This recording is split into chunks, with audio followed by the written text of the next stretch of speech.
Bienvenidos a una nueva semana en Agenda Económica PM acá en CNN Chile. Si bien actualmente es bien difícil proyectar cuál va a ser el tema más importante de la semana, vamos a hacer el intento. El jueves a las 6 de la tarde, el Banco Central va a comunicar si baja nuevamente la tasa de interés. Al menos en el mercado no hay dudas de que el recorte sería de 25 puntos base. Así lo manifestó la propia encuesta que hace el Banco Central y también en otra encuesta que hace el ente emisor lo ratifica hoy, porque los operadores financieros creen que la tasa bajará a 5,25%. Veamos la siguiente gráfica que hemos preparado, cómo sería la evolución de la tasa de interés en adelante. Como les digo, el mercado cree que se bajará de 5,5 a 5,25% este jueves, que es la reunión de octubre. En diciembre llegaría a 5% para en 5 meses más en 4,75 y en un año más prácticamente esté en 4,25%. Así sería la evolución de la tasa. ¿Por qué? Porque la inflación también estaría más controlada. Veamos qué es lo que opinan los expertos de cómo van a ser los próximos IPC y cómo van a estar la evolución de los precios. En octubre, 0,6%, recordamos que en septiembre fue 0,1%, noviembre 0,3%, para terminar el año en 4,5% y el próximo año la inflación ya estaría en 3,5% acumulado durante toda la temporada. Vamos a revisar ahora las proyecciones del Producto Interno Bruto. Partimos por lo que se espera que termine el cuarto trimestre. Recordamos que ya estamos en octubre, es octubre, noviembre y diciembre. Se espera que el crecimiento sea 2,6% para así terminar 2024 con un avance de 2,4%. ¿Qué es lo que se espera de PIB para los próximos años? Prácticamente igual, 2025 y 2026, 2,1% y 2%. Eso es entonces lo que espera el mercado. Les recuerdo, el Banco Central informará la tasa de interés a las 6 de la tarde el jueves. Se lo vamos a contar acá en CNN Chile y posteriormente en Agenda Económica el análisis de los especialistas. Y por supuesto que el Banco Central baje la tasa de interés es algo muy importante para las inversiones que nosotros hagamos de aquí en más con nuestros ahorros y por lo tanto es un muy buen momento para nuestro segmento de todos los lunes de recomendaciones de inversión, que en esta ocasión lo hacemos con el gerente general de Renta 4, lo vemos ahí a Arturo Frey. Arturo, bienvenido a Agenda Económica. Hola Nicolás, gracias por la invitación. Arturo, ¿tú estás en línea con lo que opina el mercado de que el Banco Central va a bajar la tasa de interés a 5,25% el jueves? Sí, la verdad que pensamos que lo más probable es que el Banco Central baje 25 puntos la tasa de interés. Sabemos que el Banco Central depende también de lo que pase, no solo con la inflación en Chile, sino también con lo que pase la inflación en Estados Unidos, con lo que haga la Reserva Federal. Es muy peligroso para las monedas de los países el descorrelacionarse mucho con un banco central tan importante como el de Estados Unidos, y es por eso que si bien el Banco Central chileno este último año estuvo avanzando más rápido en retroceder con las tasas de interés porque también fue muy alto, ahora ya ha marcado una pausa y va a ir avanzando en la medida que también la Fed lo haga, y la expectativa es que la Fed vaya reajustando las tasas de interés, y por eso es que también el Banco Central chileno se siente más cómodo bajándolas, y sobre todo con datos de inflación que no están tan altos como se podría haber pensado hace algunos meses atrás. Con estos dos bancos centrales, el más importante del mundo, que es la Reserva Federal, y también el de nuestro país, ¿qué es lo que ustedes le están recomendando a sus clientes? Nosotros, en términos generales y a modo de titular o de resumen, estamos recomendando, por un lado, diversificación y por otro lado, tener un porcentaje todavía importante en renta fija. Lo primero, respecto de la diversificación, tiene que ver con que más allá del momento que estemos viviendo económico o los mercados, siempre va a ser una buena recomendación la diversificación, y más que un lugar común, es algo fundamental y prioritario para cualquier inversionista. Diversificar se refiere a buscar diferentes lugares geográficos donde invertir, diferentes tipos de moneda, diferentes sectores de la economía y por supuesto también diferentes clases de activos, renta variable, renta fija y quizás también un poco de activos alternativos. Y lo segundo tiene que ver con la renta fija en particular, en el sentido que las tasas de interés todavía están altas y la relación retorno-riesgo, es decir, que estamos arriesgando respecto del beneficio que pueda traer una inversión, seguimos considerando que es atractivo invertir en renta fija, probablemente en fondos que son de money market o más bien de corto plazo, porque estamos en un momento en los mercados de máximo histórico. Estados Unidos está en máximo histórico y eso determina qué van a hacer las bolsas. Entonces, es probable que cualquier mala noticia, ya sea de inflación o de crecimiento, afecte a las bolsas y sea tomado como una excusa para el recorte. Entonces, pensamos que bueno en este momento que la renta fija todavía sigue alta, invertir ahí esperando mejores puntos de entrada en renta variable y ya probablemente en el 2025 ir cambiando más de renta variable, o sea, renta fija, renta variable, pero por el momento consideramos que la renta fija tiene que ser una parte importante de los portafolios. Eso también es importante, Arturo, porque en los fondos mutuos de renta fija también se pueden ver como un lugar de resguardo en momentos en que las tensiones geopolíticas en diversas partes del mundo están sumamente altas. Estoy hablando, seguimos con el tema de Ucrania y Rusia, estamos viendo lo que pasa en Medio Oriente entre Israel y su conflicto con Hamas, con Hezbollah y también con Irán. Hemos visto también que lo que ha sucedido en Venezuela. Hay muchos conflictos geopolíticos que obviamente elevan las posibilidades de que haya nuevas crisis. Entonces, ante esos fenómenos, ¿la renta fija sigue siendo un elemento de resguardo? Sí, y es muy importante especificar qué renta fija, porque existe la renta fija de largo plazo y la de corto plazo. La de largo plazo quiere decir prestarle dinero a países o a empresas en un mayor horizonte de inversión y eso tiene más riesgos porque hay menor certidumbre a medida que hay más tiempo hacia adelante que si es que hay menos. Y también porque la sensibilidad respecto de las tasas de interés al alza o a la baja es mucho menor para renta fija de corto plazo. Es por eso que nosotros, con un criterio más bien conservador, es que recomendamos la renta fija de corto plazo en este momento, más que la de largo plazo, porque pensamos que estamos en un momento donde arriesgar poco renta muy bien, porque la tasa de interés sigue siendo alta. En cambio, alguien que invierte en renta fija de largo plazo, finalmente está yendo a un riesgo muy similar al de las acciones, es decir, que depende mucho su inversión de la tasa de interés y en ese sentido se puede llevar una sorpresa desagradable a alguien que está comprando un instrumento de renta fija y que piensa que es renta fija y se da cuenta que en realidad no es fija porque está invirtiendo con periodos de duración muy larga. Por eso que vale la pena ponerle apellido, renta fija de corto plazo. Eso es lo que estamos recomendando nosotros, sobre todo ahora en momentos de incertidumbre geopolítica, que si bien se ha venido a instalar la incertidumbre geopolítica,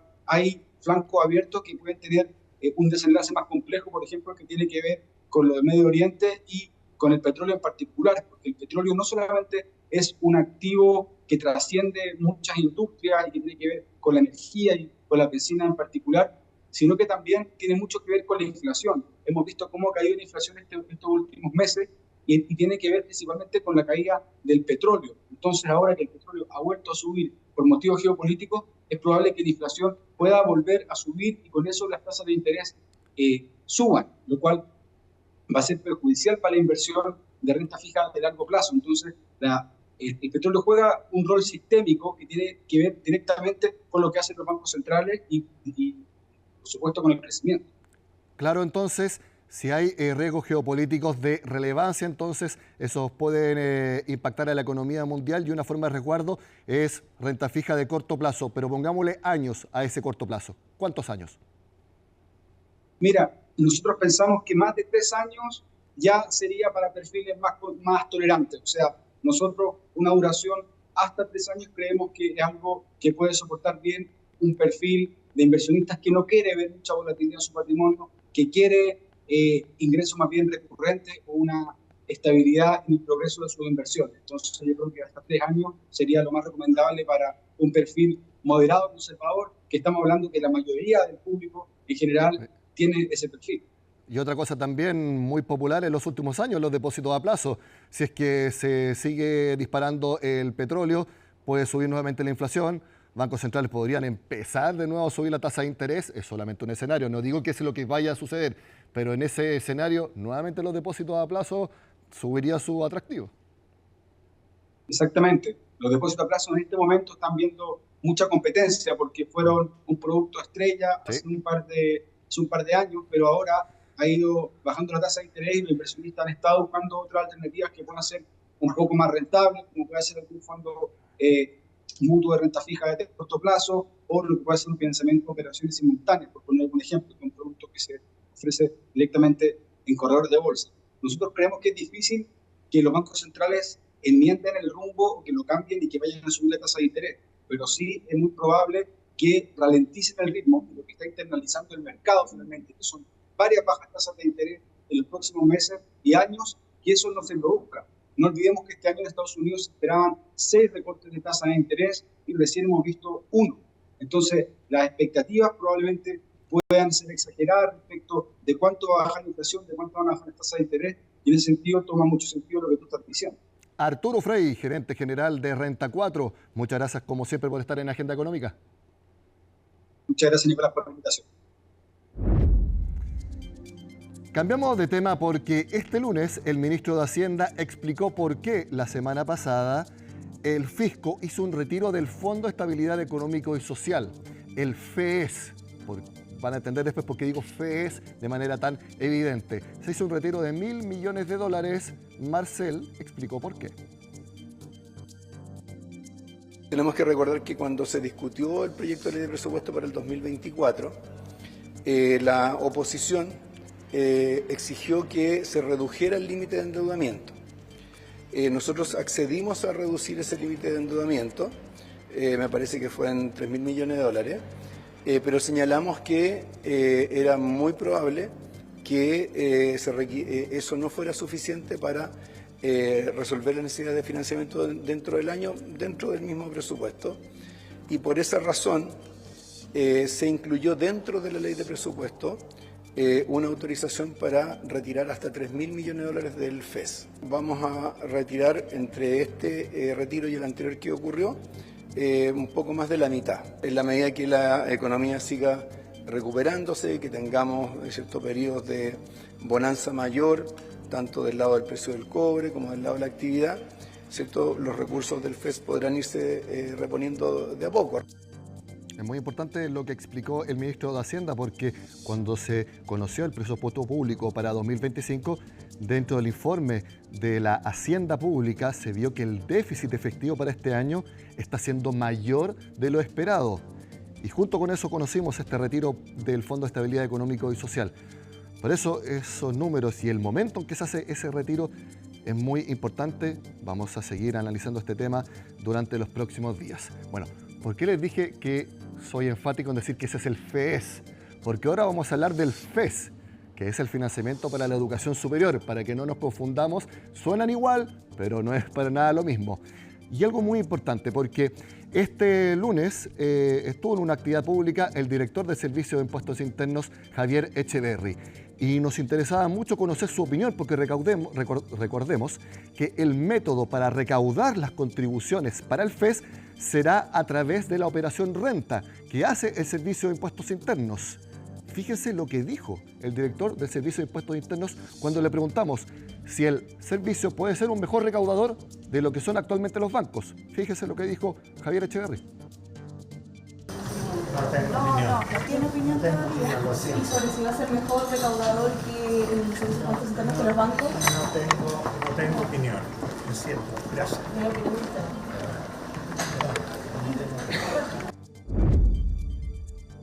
No tengo opinión.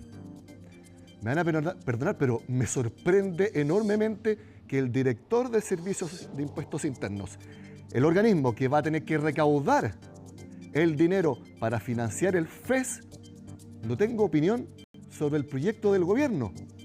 ¿No le preguntaron su opinión al director de Servicios de Impuestos Internos respecto a ese mecanismo? ¿No está de acuerdo con esta forma de recaudar el director de Servicios de Impuestos Internos? Realmente me sorprende que en un proyecto que uno asume es emblema para la administración de Gabriel Boric, por de dónde viene el actual presidente de la República, no se le haya preguntado entonces al director de Servicios de Impuestos Internos. También él se vio sorprendido. La verdad, al menos llamativo, que el director de Servicios de Impuestos Internos no tenga opinión sobre un proyecto de ley que involucre directamente al organismo que dirige. Llamativo al menos. Hacemos la pausa y al regreso seguimos con más Agenda Económica.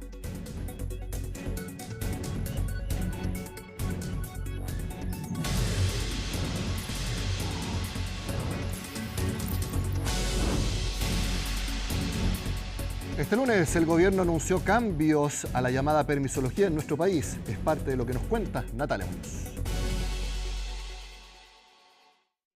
Transmisión, almacenamiento, hidrógeno verde. Son los proyectos que están impulsando la cartera de energía, donde la inversión vuelve a tomar fuerza con iniciativas avaluadas en más de 7.300 millones de dólares hasta 2028. Energía, lo mencionaba básicamente porque es un sector que ha mostrado algún mejoramiento entre la comparación que nosotros tuvimos entre el segundo trimestre y el primero, pero todavía con un nivel bastante más bajo. Si bien el monto 63% mayor a la cifra del primer trimestre, aún se está al debe en los desembolsos esperados en curso, que se mantienen por debajo de 2023. En detalle, son 32 nuevos proyectos incorporados. Según cifras de la Corporación de Bienes de Capital, ha incrementado la inversión en transmisión, lo que es fundamental para que en el mediano plazo se siga expandiendo la incorporación de más proyectos de generación solar o eólica. Gran parte de las inversiones en generación se efectuaron en los años anteriores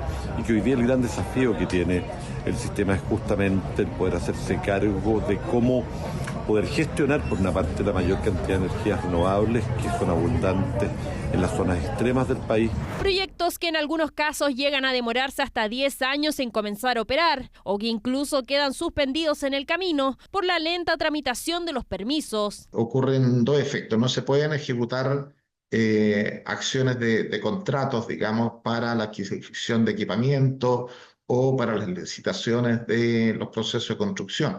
Por lo tanto, se genera ahí un stand-by en el proyecto. Uno de los grandes motivos de retraso en el desarrollo productivo de Chile tiene que ver con demoras burocráticas que van mucho más allá del cuidado con el medio ambiente. Y esto es súper importante entender. Acá no estamos hablando de relajar normas, aquí estamos hablando de destrabar trámites burocráticos. Trámites que se buscan agilizar con la reducción de al menos 30% del tiempo total y hasta 70% para los proyectos más pequeños. El proyecto que reduce la permisología está en la Comisión de Economía del Senado, donde los parlamentarios ya anticipan cambios. Si el gobierno no le pone dientes a los proyectos de permisología, podríamos no obtener los resultados esperados. Deben, por ejemplo, existir multas a la burocracia que dilata el progreso y los proyectos que crean empleos. Si estamos todos de acuerdo en que es necesario conciliar crecimiento económico con productividad, y al mismo tiempo la protección de los intereses públicos,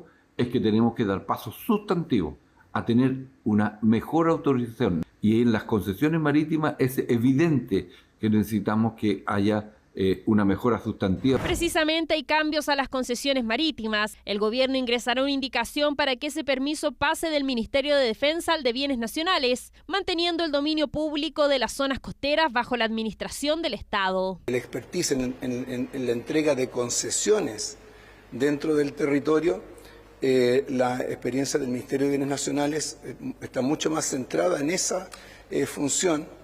Y por lo tanto es apropiado que para lograr consolidar este esfuerzo que se estaba haciendo es adecuado que pase al Ministerio de Bienes Nacionales. Las concesiones marítimas en nuestro país durante muchos años han demorado en promedio cerca de 4 años en su tramitación. El Ministerio de Bienes Nacionales respecto a concesiones bien similares, es decir, que requieren muchos permisos para su tramitación en el trayecto de estos proyectos productivos, presenta un promedio de un año y medio. Además, ingresará una indicación que modifica el Consejo de Monumentos Nacionales por los debates en torno a patrimonios arqueológicos. Iniciativas que serán parte del fast track económico, por lo que deberían ser aprobadas o rechazadas antes del receso legislativo de febrero. Este lunes se entregó el Premio Nobel de Economía a 3 personas. Uno de ellos, James Robinson, que estuvo hace pocas semanas conversando con Mónica Rincón acá en CNN Chile. Veamos un compacto de lo que piensa el ahora Nobel de Economía 2024. Por favor, cuéntame más de las soluciones en Latinoamérica. ¿Cuáles promesas fallaron en Latinoamérica? A ver, pienso que respecto a las soluciones, estas no tienen fórmulas mágicas, al igual que los problemas existentes. ¿Sabes? Yo pienso que de muchas formas es un proceso que tienes que atravesar. Por ejemplo, si tuviéramos que mirar el caso de Colombia, país que sus últimas elecciones probablemente han sido las más democráticas que ha tenido en su historia. Nadie compró votos, nadie usó el clientelismo, no fue un proceso fraudulento. Fíjate cuando el presidente Juan Manuel Santos ganó la reelección, o el presidente Manuel López Obrador. Es obvio que los mexicanos se sienten representados de una manera en la que no se sentían antes. O mira el caso de Bolivia, con el ascenso de Sumasa. Entonces, eso es muy fantástico, pero crea todos estos problemas y presiones. Yo siempre pienso que cuando Latinoamérica fue democratizándose en los años 80, Bolivia, Perú, Argentina, Brasil, cada uno de ellos tenía signos de una hiperinflación porque las personas demandaban muchas cosas y los políticos no podían manejarlo. Y siento que, de cierta manera, eso es también lo que pasó acá en Chile. Tuvieron este periodo de consenso con la concertación, un enorme progreso económico, pero ahora todo eso se rompió. Más personas tienen voz y más demandas están llegando, por lo que es un momento de cambios y reorientación. Pero sabes, este es un momento muy democrático, pero también crea más dificultades en el mejoramiento de las políticas públicas para mejorar la vida de las personas. Considero que es difícil encontrar un nuevo modelo de desarrollo. Para mí, cuando pienso en Chile, el país tiene una solidez institucional mucho mayor que cualquier otro país de Latinoamérica. Pero pienso que la manera en que me gusta hablar de Chile es el imperio de la ley con favoritismo. Es como en Qatar, donde rige el imperio de la ley a menos que seas de la familia gobernante. Pienso que en Chile es parecido, en la que también existe un tipo de élite oligárquica. En Colombia cualquiera puede ser la élite, pero acá en Chile tienes que ir a un determinado tipo de colegio y a un determinado tipo de country club. Tú has sido muy crítico sobre la falta de inclusión en Chile y su sociedad, en la que la mayoría de sus gobernantes vienen de un grupo muy pequeño y específico de colegios prestigiosos. Yes, absolutely. That's part of the problem here. And I think, ¿Podrías decirle a la audiencia por qué ves un problema en eso? Porque para florecer económicamente tienes que crear oportunidades e incentivos para todos. Es un problema si no sabes dónde están todos los talentos, las herramientas y la creatividad dentro de esta sociedad. Podría ser en Las Condes, pero también en Puerto Montt o Iquique. Todos deberían tener las mismas oportunidades para florecer y acceder a la educación y hacer bien en lo que son buenos. Por eso he sido crítico en esto. Aún así, pienso que en Chile han habido avances en esas inequidades. Desde los años 90 han habido grandes avances para disminuir la desigualdad y también políticas sociales para asegurar eso. Pero siguen existiendo estos elementos de tipo oligárquicos y eso tiene que cambiar, porque no es consistente con un país desarrollado. Tienen que desbloquear todos esos talentos que no logran ascender dentro de la sociedad. Pero siento que está esa lucha para encontrar un modelo, y la gente lo ve, y a veces hay silencio. Y también está este tipo de favoritismo en la educación, y las distintas conexiones sociales que necesitas para alcanzar el éxito. Todo eso tiene que parar. ¿Cómo parar eso? No tengo la respuesta, pero de eso se trata la discusión. Y lo que me gusta de Chile, y que me hace sentir optimista respecto a Chile, es que hay una discusión real. Discusiones reales respecto a problemas reales que aquejan a la sociedad. Por supuesto que a veces están en desacuerdo y tienen una constitución y las personas votaron contra ella. Está perfecto, es un proceso natural. Están deliberando. En Chile estamos hablando de cosas reales, según lo que tú piensas, y en cuanto a tu punto de vista, por supuesto, ¿cuáles son los riesgos para la democracia chilena? Por ejemplo, tú mencionaste una de ellas, la poca inclusión, pero ¿qué más? Pienso que el riesgo es que Chile tiene muchas fortalezas y tienen que construir en base a fortalezas institucionales. Y uno de los ejemplos que estuve dando en la mañana en relación a una investigación de mi esposa, ella es colombiana, pero estudió la represión durante la dictadura de Pinochet y tomó una muestra de personas del informe Valech, y lo que es bueno de esto es que tienes el informe, la gente solicitó compensaciones por haber sido vulnerados en la dictadura, y tú tienes los nombres, y está presentado todo de manera muy transparente. Y trata de hacer lo mismo en Argentina. Imposible. Por eso pienso que los niveles básicos de la institucionalidad chilena funcionan muy bien. Eso es algo muy difícil de crear y construir, y es muy importante no perder eso en este debate de cómo organizar las cosas. Yo opino que ustedes tienen una democracia sólida y que funciona correctamente. Nadie se está quejando de corrupción en las elecciones o de clientelismo. Este es un país muy democrático. Mi impresión del presidente Boric es que él es un hombre muy serio, y ha sido difícil lo que él pensó que tenía que lograr, pero de eso se trata la política. Es muy difícil alcanzar cosas en política.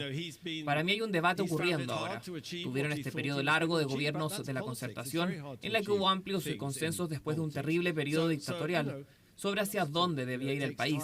Y ahora eso está un poco quebrado. Ahora el sistema político está muy fragmentado y hay más opiniones en la mesa. Y esto tarda en tiempo ajustarse. Toma tiempo construir nuevas coaliciones o una nueva concertación o un nuevo frente amplio. Y veo que eso es un proceso en desarrollo. Y creo que eso se vio en el desacuerdo con la Constitución. Todavía no se forman nuevas coaliciones o una nueva concertación, una nueva base para esta visión futura de Chile. Pero considero que eso es cosa de tiempo. Es cosa de mirar a otros países, solo que a veces Chile es impaciente y quiere todo hoy o mañana. Pero estas cosas tardan tiempo. Si tú te fijas en países exitosos, eso ocurre así. Esto es una transición. Y para mí esa transición es saludable, porque el modelo que Chile tuvo desde los años 90 al 2019, ese fue un modelo temporal, un modelo de transición con varias características del Chile antiguo que tienen que desaparecer. Con esta entrevista entonces que Mónica Rincón le hizo al Ahora Nobel de Economía 2024, terminamos el programa de este lunes. Sean con nosotros acá en CNN Chile.